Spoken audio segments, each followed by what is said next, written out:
I finished Iron Flame by Rebcca Yarros. I gave it 4 stars on Goodreads. I love this book. I thought it was a great second book in the series. It had moments that had me swooning. It had moments that had me crying.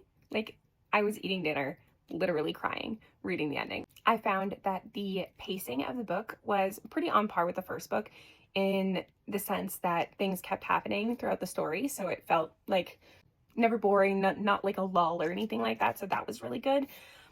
But on the other side of that, I did find that there were some weird pauses with certain parts of the story. Something would be brought up and then not talked about for like a decent chunk of time again. Or a chapter would leave off on a cliffhanger, like, oh, so-and-so knows about a secret, and then they don't talk about it ever again. Well, not ever again, but they don't talk about it for many, many chapters later. And it's like, that was a crazy moment. How can we just move on from that? What do you mean? So I don't know.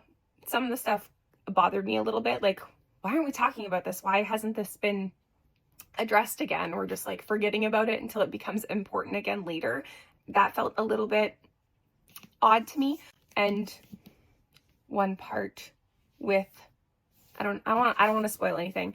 But there's one part with one of the dragons that it just felt convenient that they weren't around until later on in the story. It felt like there was no point in that dragon being gone other than they couldn't really be there anyway.